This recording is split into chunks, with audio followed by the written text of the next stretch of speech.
Hello, my name is Nadine and welcome to Hop Along Studio. So in our video today, I want to discuss the third book review that I'm doing for 2020. The book I'm reviewing is Daring Greatly by Brene Brown. This book, it was one of the 12 books in my reading list for 2020 where I am choosing books that will help me with my mental and emotional health. And this book is definitely one that I can say changes the lens on how I see vulnerability and shame. So the first lesson I learned from this book is realizing how uncomfortable I am with vulnerability. If you don't know much about Brene Brown, she's actually a shame and vulnerability researcher. And through the research participants' answers to a lot of the questions she's asked, she's come up with some really interesting findings about vulnerability, shame, and how to live the wholehearted life. So a couple of the questions that she actually asked her research participants were, is vulnerability is, and she had them answer what they believed vulnerability was. And she also talked about what vulnerability feels like. And I found it really interesting, her research participants' answers to that, and how I could relate to them, and how vulnerability does not always feel good. To be honest, it makes me feel naked a lot of the time.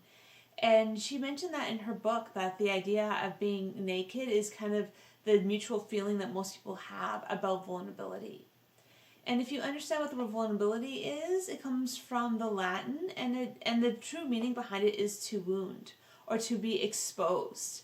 And when you realize that vulnerability requires that sense of openness where we can get hurt to live in true vulnerability, it makes you understand why it's so hard for many of us to feel vulnerable. So Brene talks about how we confuse feeling with failing and emotions with liabilities. So often we see as being feeling and emotional as being a failing and a liability and a really negative thing in our lives, instead of realizing that through those feelings we actually are the most strong and courageous and brave. As she says, vulnerability sounds like truth and feels like courage. And that's something that in our society, we don't talk about vulnerability from the perspective of how courageous it is. But then I think about speakers I've heard over the years, and you see the ones that are most vulnerable, that tell their personal stories, that reach out to you in a way that is so authentic, and those are the stories that really speak to you. And I often look at these people and I applaud them for their bravery of being able to reach out, to be able to tell something personal about their lives, to live in authenticity, and how I look at that as being brave and courageous. But when I do it, I look and go like, I can't believe I just exposed myself.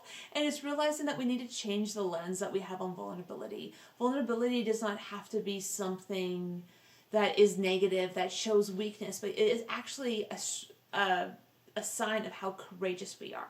One thing this book has taught me is that I do want to be vulnerable. As hard as it is, and as hard as some of the things we experience in our lives and the traumas we go through, I think it's making the choice that we are going to choose to be vulnerable. We're going to choose to find a way to let ourselves be seen in our world instead of holding back, and instead of living with that armor that prevents us from really being known. So the second thing I learned from this book is that shame is everywhere. It permeates our relationships, both at work and at home, and it is insidious, and sometimes we don't even realize that shame is running the way we approach so many things in our lives. So why is shame so powerful? Shame is the fear of disconnection. It is a fear of being unworthy of love and connection because of something we did or did not do. Brene also speaks about the idea of shame or guilt, and I think it's important for us to differentiate between shame and guilt. Guilt is saying, I did something bad. Shame is, I am bad. So instead of looking at things from the perspective of maybe my actions were not great, it's looking at the situation and putting yourself as you are a bad person or you are unworthy. And I think it's really important we differentiate between that, because that's how we can find our way to shame resilience. So as Brene talks about shame resiliency, it's figuring out the things that we need to do so that we do not let shame overrun our lives and overrun our decision making and affect our relationships. She talks a lot about one of the biggest shame resiliency tactics is self-compassion. And I know for myself, that's a hard one. Showing self-compassion to ourselves is not the easiest thing. By showing kindness to yourselves, instead of letting shame make us feel small and insignificant, instead self-compassion and kindness to ourselves lets us to reach out, find connections with others, and find empathy. And it isn't always easy being vulnerable. Sometimes it means sharing people some pretty ugly or embarrassing stories of things that we have been through in our lives, but also expecting that from that we are going to find those who are going to show us empathy instead of judgment. We also need to learn how to talk to ourselves with compassion. It's not always an easy thing, but we need to show ourselves the same level of compassion we would as if a close friend of ours that we love and care about came to us with the same story that we have gone through. Would we beat them up and tell them, I can't believe you did that? Or would you go like, I'm really sorry that happened. What can I do to help? And we need to show that same sense of compassion to ourselves instead of judging ourselves harshly and beating ourselves up. Instead, we can try to learn from it and show ourselves grace and kindness and love that we would show to others. And that alone is going to help a lot with shame resiliency. So the third thing I learned from this book was the idea of vulnerability armor and how we remove it. She speaks about 3 specific types of vulnerability armor, and these are foreboding joy, perfectionism, and numbing. So what is foreboding joy? Foreboding joy is having joy but expecting the other shoe to drop. So it's like saying I'm having the best day ever, but something bad could happen because things are going so well. It couldn't possibly keep going this well. And it sounds silly, but Brene speaks about the idea of like even with her children, like the idea of like, oh, they're wonderful and I love being with them and I love them so much. Well, what if something bad happens to them?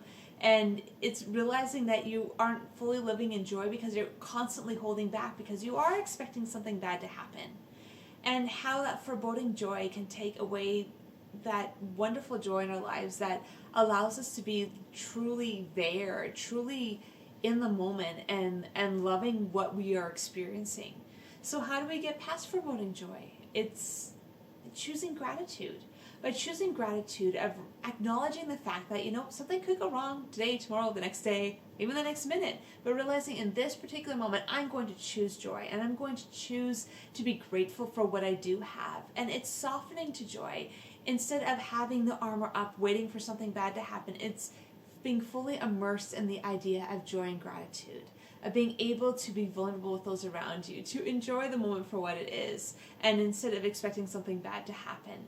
And in that way, we can take off that vulnerability armor and love those in our lives in a really remarkable way. The next type of armor that Brene speaks about is perfectionism. Perfectionism prevents us from vulnerability and self-compassion. It prevents us from being able to use the gifts that we are given and to recognize the potential that we have. Instead, perfection being good for us is actually self-destructive, addictive, and it leads to shame. Perfectionism doesn't help us become the person we want to be. It actually holds us back.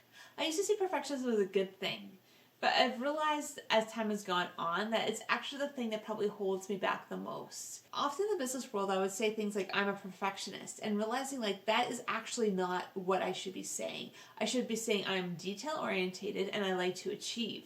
Those are things that are not necessarily bad characteristics, but being perfectionist is not actually good for us. Perfection doesn't help us strive for excellence. It actually leaves us really defensive. And when we are defensive, we do not do our best or our creative work. Perfection is the opposite of self-improvement. When we are focusing on perfection, we are focusing on the external and we are very vulnerable to what everyone else thinks.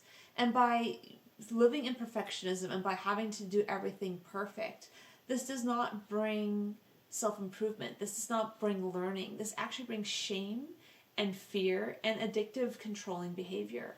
So how to become resilient enough to move past perfection? It's choosing to be seen. It's choosing to be known for who we are instead of being seen as perfect, and being willing to admit that, yeah, we don't have it together. We don't necessarily have all the answers, but that's okay.